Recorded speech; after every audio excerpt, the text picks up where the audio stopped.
और जिन पर पैसा खर्च होगा 211 करोड़ रुपए। विकास की ये परियोजनाएं समयबद्ध ढंग से हों, कार्य के मानक की गुणवत्ता को हर हाल में बनाए रखते हुए हों, यह प्रदेश सरकार की पहले दिन से मंशा रही है। प्रदेश के अंदर एक विकास का माहौल हो, क्योंकि ये भौतिक विकास के कार्य ही प्रदेश के आम जनमानस के जीवन में परिवर्तन का कारक बनेंगे। इस विश्वास के साथ जब मार्च 2017 में प्रदेश में हमारी सरकार बनी थी, तो प्रदेश के अंदर विकास की सोच को जो प्रत्येक नागरिक के जीवन में परिवर्तन ला सके, उस सोच को आगे बढ़ाने का जो कार्य आगे बढ़ाया गया, आज भाइयों बहनों, उसका परिणाम है कि 2017 के पहले जब केंद्र सरकार के द्वारा किसी भी सर्वे को विकास से जुड़े हुए, लोक कल्याण से जुड़े हुए किसी भी सर्वे को जब प्रसारित किया जाता था, तो उत्तर प्रदेश सबसे पीछे होता था। लेकिन आज आप सबके आशीर्वाद और सहयोग से, इन जनप्रतिनिधियों के प्रयास से और प्रशासनिक मशीनरी के द्वारा तीव्र गति से उन कार्यों को आगे बढ़ाने के कारण भारत सरकार का कोई भी सर्वे आता है और उसमें चाहे वह विकास से जुड़े हुए हों, लोक कल्याण से जुड़े हुए हों, उन सभी सर्वे में आज उत्तर प्रदेश नंबर 1 या नंबर 2 पर आता है। यह उत्तर प्रदेश की बदली हुई उस तस्वीर को प्रस्तुत करता है जो देश के सामने जिस उम्मीद के साथ, जिस अपेक्षा के साथ भारत के यशस्वी प्रधानमंत्री मोदी जी ने उत्तर प्रदेश को देश के अग्रणी राज्यों के रूप में खड़ा करने का एक सपना देखा था, वह सपना उत्तर प्रदेश ने 4.5 वर्ष के अंदर पूरा करके दिखाया है। और यही कारण है कि विकास की जिन योजनाओं का हम शिलान्यास करते हैं, उनका लोकार्पण करने के लिए भी हम लोग स्वयं आते हैं, हमारा जनप्रतिनिधि स्वयं आता है। आज यहां पर 1400 करोड़ रुपए की परियोजनाओं का लोकार्पण और शिलान्यास का एक कार्यक्रम इस बात की गवाही दे रहा है। भाइयों बहनों, 2017 के पहले उत्तर प्रदेश की स्थिति क्या थी? 2017 के पहले उत्तर प्रदेश की बदहाल कानून व्यवस्था, हर तीसरे दिन तो दंगे होते थे, कोई पर्व और त्योहार शांतिपूर्ण तरीके से संपन्न नहीं हो सकता था, अराजकता चरम पर थी, अव्यवस्था का तांडव था। और साथ साथ जब पूरे प्रदेश के अंदर बेटियां और बहनें अपने आप को सुरक्षित महसूस करती थी,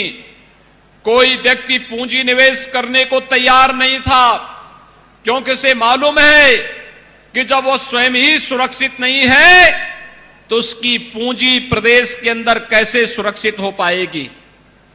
लेकिन भाइयों बहनों, आपने देखा होगा पिछले 4.5 वर्ष के अंदर ये बदले हुए उत्तर प्रदेश में, अभी आपने दीपावली का पर्व सकुशल संपन्न किया है।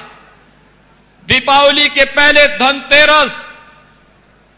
दुनिया कोरोना से त्रस्त है, और धनतेरस हो या दीपावली, गोवर्धन पूजा रही हो या भैया दूज, ये सभी कार्यक्रम कितने शांतिपूर्ण ढंग से, कितने उल्लासपूर्ण तरीके से उत्तर प्रदेश के हर जनपद में मनाया गया। 2017 के पहले पर्व और त्योहार आते थे, भले ही कोरोना नहीं था, लेकिन कर्फ्यू के कारण हमारी आस्था पर कुठाराघात होता था और साथ साथ अनावश्यक रूप से अगर किसी ने उन दंगाइयों के खिलाफ आवाज उठा दी, झूठे मुकदमों में उन्हें फंसा करके प्रताड़ित किया जाता था, परेशान किया जाता था। लेकिन भाइयों बहनों, 2017 के बाद आपने देखा होगा उत्तर प्रदेश में कोई दंगा नहीं, पर्व और त्योहार शांतिपूर्ण तरीके से मनाए जा रहे हैं, कोई व्यवधान नहीं, कोई बाधा नहीं, सारे कार्यक्रम सकुशल संपन्न हो रहे हैं, बड़े बड़े आयोजन प्रदेश के अंदर संपन्न हो रहे हैं और प्रदेश सरकार ने अपराध और अपराधियों के प्रति जीरो टॉलरेंस की जिस नीति के तहत कार्य करना प्रारंभ किया है, आज उसके परिणाम भी सामने आ रहे हैं। एक तरफ दंगा मुक्त प्रदेश, अपराध मुक्त प्रदेश की गिनती के रूप में उत्तर प्रदेश सामने आ गया है, देश के सामने आ गया है, वहीं देश के अंदर पेशेवर अपराधी और सत्ता के संरक्षण में अपराध पलने वाले अपराधी और माफियाओं के खिलाफ कैसे कार्रवाई होनी चाहिए, उत्तर प्रदेश ने उसकी नजीर भी देश के सामने प्रस्तुत की है। 1800 करोड़ रुपए की माफियाओं की संपत्ति जब्त की गई है और लगभग इतने ही करोड़ रुपए की उस अवैध संपत्ति को जो जब्त नहीं हो सकती थी, उसको बुलडोजर लगा करके ध्वस्त करने का कार्य भी राज्य की सरकार ने ही किया है। भाइयों बहनों, सोच होती है सरकारों की। याद करिए, समाजवादी पार्टी की सरकार 2012 में आई थी, उसने पहला काम क्या किया था? उस सरकार में सबसे पहला काम तो हुआ था कोसी कला का दंगा, बरेली के दंगे, कोसी कला में दंगा, मुजफ्फरनगर में दंगा, लखनऊ में दंगा, कानपुर में दंगा। कोई जनपद ऐसा नहीं था जहां दंगे न हुए हों। और भाइयों बहनों, सरकार ने क्या काम किया था? जब पहले आई थी, आने के साथ समाजवादी पार्टी ने गरीबों के लिए नहीं,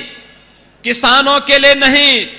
नौजवानों के लिए नहीं, महिलाओं के लिए नहीं, उसने श्री राम जन्मभूमि पर आतंकी हमला करने वाले आतंकवादियों के मुकदमों को वापस लेने का काम किया था। पिछली सरकारें आतंकवादियों का मुकदमा वापस लेती थी, दंगाइयों को मुख्यमंत्री आवास पर बुला करके सम्मानित किया जाता था, लेकिन हमारी सरकार में आतंकवादियों को उनके लोक में पहुंचाने का कार्य होता है। आतंकवादियों के साथ किसी प्रकार की कोई रियायत नहीं, किसी प्रकार का कोई समझौता नहीं। लेकिन सरकार आई 2017 में, सबसे पहला काम किया गया, बहनों और बेटियों की सुरक्षा के लिए एंटी रोमियो स्क्वाड का गठन करके हर जनपद में मिशन शक्ति का एक अभियान चलाया जा रहा है। हमने पुलिस की भर्ती करवाई, 1.5 लाख पुलिस की भर्ती हुई और इसमें 20% महिलाओं की भर्ती अनिवार्य रूप से होगी।